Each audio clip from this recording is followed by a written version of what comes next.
Bueno, queridos patitos, estamos aquí para el primer libro de Mario Escobar, Conspiración Maine. Maine es uno de los primeros estados de Estados Unidos. Está al norte, llegando a Nueva Escocia, zona de Nueva Inglaterra. Resulta interesante porque estamos hablando de un barco que explotó en la bahía de La Habana en 1898. Hay 1900 al final del libro, pero como elemento postrer y epílogo para esta historia de finales del siglo XIX. Curiosamente, en el mismo momento en el que en Fachoda, la misión Marchand está teniendo un choque directo entre franceses y británicos, ¿quién lo diría? Unos añitos después serían amiguis, super amiguis, con la Entente Cornale, que revirtió años y siglos de diferencias, porque tenemos esa situación de la Guerra de los 7 Años, en donde estuvieron pegándose los prusianos y los británicos aliados contra los franceses. Y luego de consecuencias de esta circunstancia, porque dicen que la Guerra de los 7 Años realmente quien la empezó fue George Washington, las colonias contra los franceses, y derivado de eso, al de un tiempo tendremos a finales del siglo XVIII la Guerra de la Independencia de los Estados Unidos de América, que tendremos evidentemente con la intentona de adquisición de Cuba en Conspiración Maine. Como todos los españoles seguramente conocerán la historia de su propio país, ¿verdad? ¿Verdad que sí? Por aquí tenemos una vertiente bien interesante en la literatura que ha permeado también a otras artes, como es la cinematográfica, ya sea en versión película o versión serie, en donde evidentemente hay una meta muy interesante, muy rica de participación audiovisual, porque por ejemplo tenemos las dos películas de John Turtelbaum, como es la de Nicolas Cage, de la búsqueda, National Treasure, sobre todo la segunda, y un poco como esta, ¿no? Nos viene a tratar de una situación complicada, pues en este caso de la guerra civil, muy del gusto del National Treasure, y que, pues evidentemente, hay un girito de guión muy rico a través de los dos escritorios Resolute, el que está en Buckingham Palace y el que está en el 1600 de la avenida Pensilvania, que sí, es la Casa Blanca, el despacho Oval. Pues ahí tenemos una situación en donde acaban con el tesoro de Cíbola. Todo el mundo sabrá que ha visto la película National Treasure 2, el libro La búsqueda.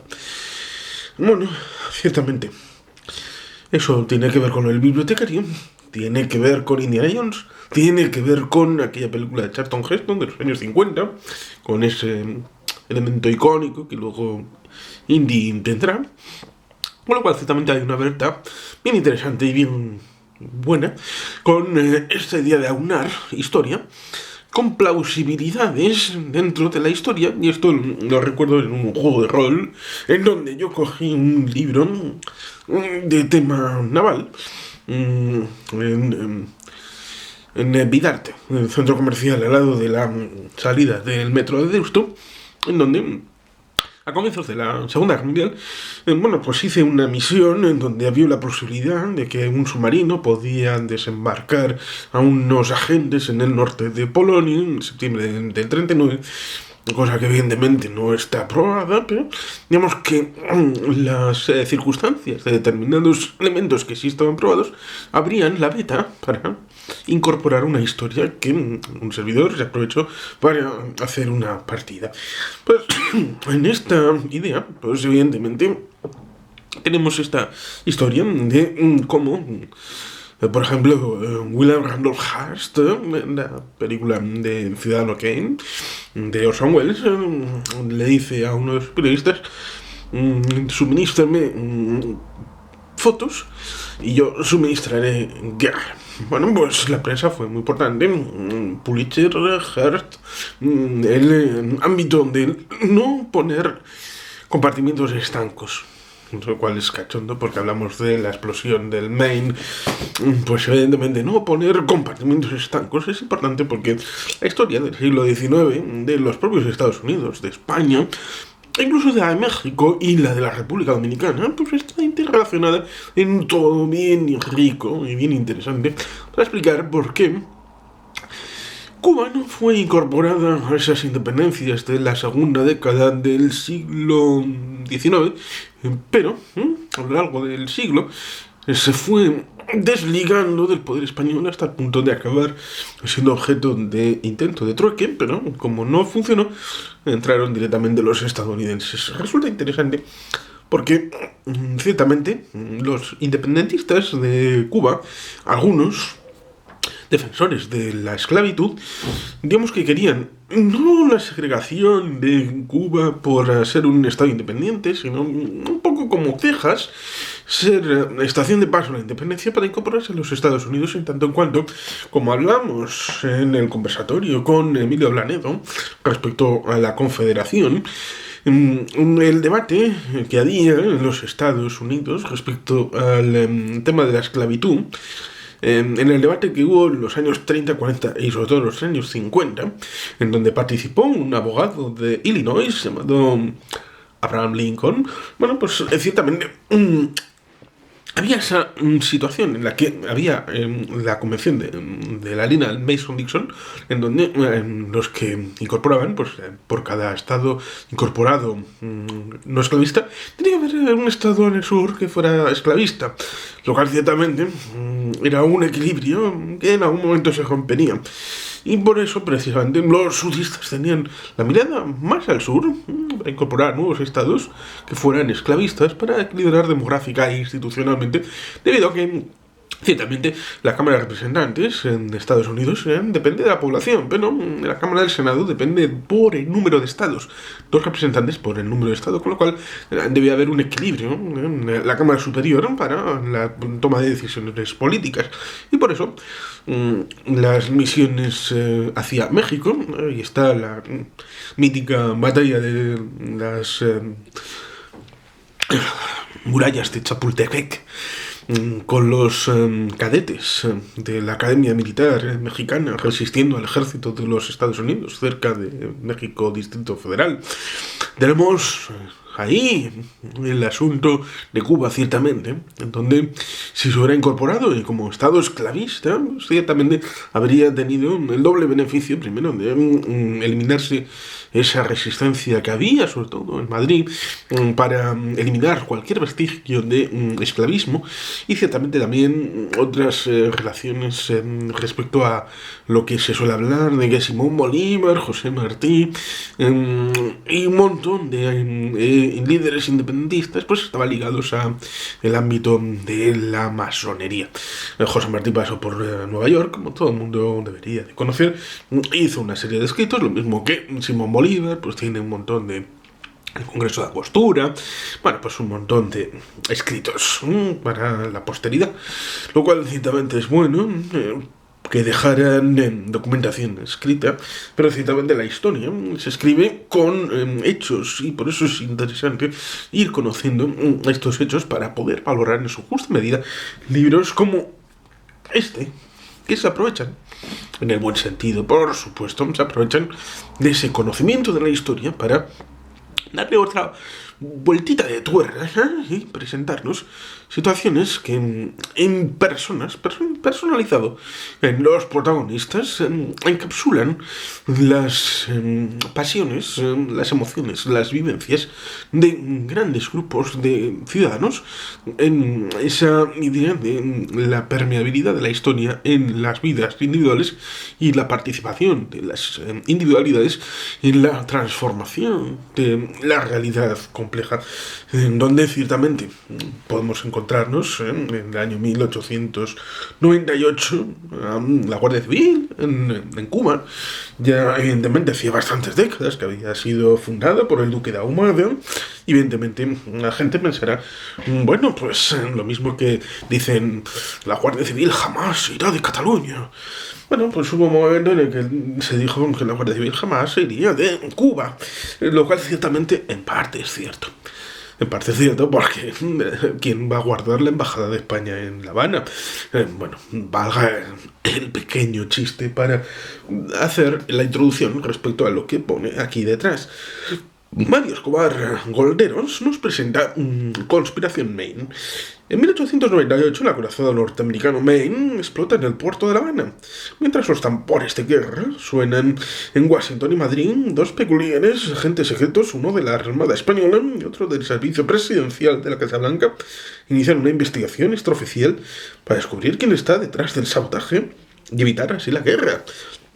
Sí, ciertamente podemos aquí haber visualizado a Will Smith y Kevin Kline en Wild Wild West. Bueno, pues ciertamente resulta una película un tanto pintoresca un siglo después de hacerse efectivos estos sucesos, porque estamos hablando de una película de 1998, un siglo después del asunto del Maine. Y ciertamente resulta interesante la visita cruzada, porque el Maine fue de visita a La Habana, pero en ese momento el Vizcaya estaba de visita en Nueva York, lo cual resulta curioso y pintoresco que se recuerde la visita del Maine, pero no la del Vizcaya, porque el Maine explotó. Y evidentemente las hipótesis y teorías de la conspiración han sido ríos de tinta, y por eso es un asunto interesante en donde, más allá de dejárselo a los estadounidenses, que habitualmente suelen explotar los asuntos propios, incluso por ejemplo de esta guerra, de la guerra hispano-estadounidense, explotaron mucho lo de la colina de San Juan como mito fundacional y transformador de la personalidad de Theodore Roosevelt, de Teddy Roosevelt y sus Road Riders, lo cual ciertamente es emocionante para un estadounidense, pero resiste la revisión por pares de historiadores no afectos a la historia concreta, resiste una evaluación independiente el asunto de la epopeya de los Road Riders y de la colina de San Juan. Yo creo que no, porque le han puesto demasiada pasión, demasiado azúcar en esa historia. Pero en fin, aquí tenemos una introducción respecto a ha sucedido algo. Hay un intento de llevar a España y a Estados Unidos en guerra, lo cual es interesante porque en aquel momento, en el ámbito de la prensa europea, todo el mundo daba por hecho de que España le metería una paliza de miedo a los Estados Unidos, dando en cuenta unos añitos después, 7 añitos después tan solo, tendríamos esa guerra entre Japón y Rusia, en donde pensaban igualmente que la potencia europea sería la prevaliente, porque estos extraeuropeos son gente que son, bueno, no resisten media hostia. Bueno, son gente que no está preparada como los europeos para la guerra moderna. Qué gran fracaso, tanto para España como para Rusia, en ese tránsito del siglo XIX al XX. Ayudados por una joven periodista norteamericana que intenta abrirse paso en un mundo de hombres y un enigmático erudito cubano, las dos espías tendrán que arriesgar sus vidas y sus carreras para descubrir a contrarreloj una verdad que va mucho más allá del Maine y que diferentes poderes quieren acallar. Un frenético thriller, el mejor estilo del Código Da Vinci. Ay, qué mal hizo el Código Da Vinci. Aquí todo el mundo se quería apuntar al carro de compararse con Danielito Brown. Este libro es mejor que el Código Da Vinci. En el sentido de, más allá del trampantojo, más allá de las florituras y de la escarcha que rodea el libro de Danielito, pues este libro tiene más amor, más pasión y más intriga, más corazón. El otro, ciertamente, la diferencia es que el otro está basado en otros libros que trataban el tema y incorporó un jumelaje de un montón de asuntos. Aquí se puede decir que más allá de lo conceptualmente que hemos hablado respecto a National Treasure, el bibliotecario, Indiana Jones, incluso otros que pudiera el autor Mario Escobar hablarnos de que le han hecho como lluvia fina a la hora de el estilo, pero el ámbito del contenido, este libro, Conspiración Maine, es único, un signo único en su género, porque no hay otro que trate este asunto y por eso es innovador y es diferente y mucho mejor que el Código Da Vinci. transcurre entre Cuba, Washington y Madrid, en el que participan personajes conocidos como el periodista Sir Winston Spencer Leonard Churchill, que era periodista antes que meterse en asuntos bélicos. Resulta interesante recordar que estuvo en la guerra Boer en Sudáfrica, también estuvo aquí en Cuba. Es donde se aficionó a los puros, que les veremos en la Segunda Guerra Mundial fumándolos, lo cual ciertamente es interesante. Pues también estará el subsecretario de Estado Roosevelt, el magnate de los medios William Randolph Hearst, que ya decíamos, el de mándeme fotos, yo suministraré guerra, y el fundador del PSOE, Pablo Iglesias. Aquí se venía a pelo, cuando todavía no había eclosionado el otro, Pablo Iglesias, porque estamos hablando del libro de 2006, Ediciones Nautilus. Pablo Manuel Iglesias Torreón estaba a sus cositas. Pablo Iglesias Pose, si no recuerdo mal, es el que era tipógrafo y fundador del PSOE. Tenemos un libro aquí convertido de un tal Juan Carlos Girauta, hablando de historia del PSOE. El que ha pasado por tantos partidos, lo sabe bastante bien. Y el filósofo también aparece, filósofo Miguel de Unamuno, aparece también por Conspiración Main. Durante más de 100 años alguien ha logrado ocultar la verdad hasta ahora. Bueno, pues aquí tenemos una novela histórica de Mario Escobar, un buen amigo que he tenido a bien conversar conmigo sobre sus libros, y es un prolífico escritor en donde este es el inicio de una serie de aventuras en donde evidentemente hay 6 libros con el protagonista de con una 2 trilogías, una sexalogía, ¿cómo decirlo? Bueno, da igual. Es una serie de libros con misterios, un poco el estilo Hercule Poirot o el estilo Sherlock Holmes, pero con raigambre española, lo cual ciertamente es interesante. Y como digo, este es el inicio, el libro seminal de esta serie de libros que tienen este hecho en común, el hecho de incorporar parte de la historia y meter, como si fueran esas queridas meriendas, la lámina de chocolate dentro del pan o del bollito, meter la parte de la plausibilidad, de esos elementos de búsqueda, de acertijos, dentro del bollito de la historia. Es una merienda estupenda y por lo tanto ciertamente libros como este son muy agradecidos para el público, sobre todo cuando la historia está muy bien contada, hay alguien detrás que es una apasionada de la historia, como le ocurre a Mario Escobar, y por supuesto cuando se cuidan hasta el máximo de los detalles esa plausibilidad con los personajes históricos a los que se quiere meter y que puedan tener esa presencia, estar bien identificables y que, digamos que no chirríen con lo que sucede en el fresco general. Es decir, en las meninas meter una Terminatrix resultaría del todo improcedente, pero en la película María Antonieta de Sofía Coppola, toda la música está muy bien incorporada a pesar de que la lapidaron en el momento del estreno.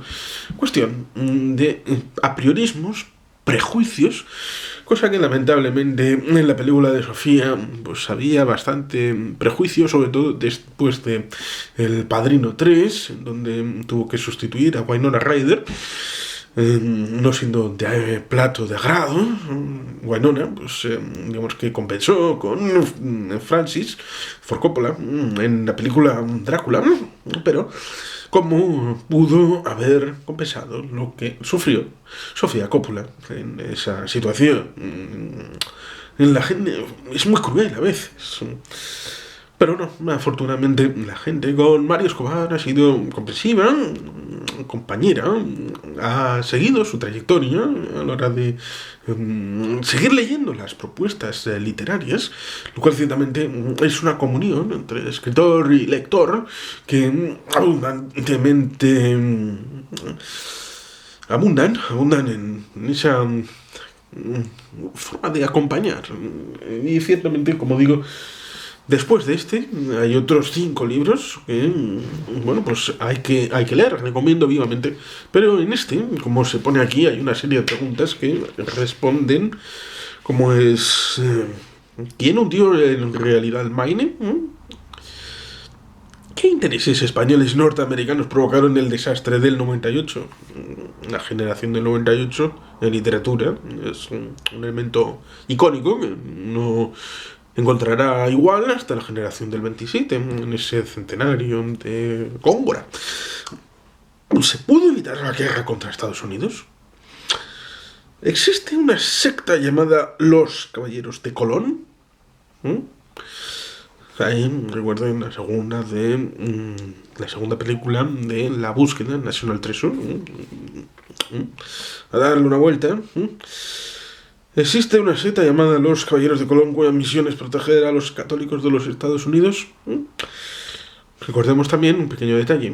En ese momento es cuando, a finales del siglo XIX, se pusieron las estatuas de Colón, pero por los italodescendientes, para decir, bueno, nosotros tenemos los peores trabajos, pero ustedes, señores anglosajones, no estarían aquí si no fuera por Colón. Con lo cual, nosotros, aquí a nuestro genovés hay que darle cariñito, y nosotros que somos italianos como él, ténganos un poquito de respeto. Bueno, otra pregunta final. ¿Se encuentra escondido en Cuba un secreto que cambiaría la historia de América desde su descubrimiento hasta hoy? Pues todo eso y mucho más está en Conspiración Maine de Mario Escobar. Por eso y por muchas obras más, a todos los que les interese la historia, a todos los que les interese la conspiración de la voladura del Maine, para todos aquellos que les guste indagar en un misterio bien rico, pues tienen Conspiración Maine para aproximarse. No esperen a que hagan la película o la serie. Lean, leer es bueno, es sano, es saludable.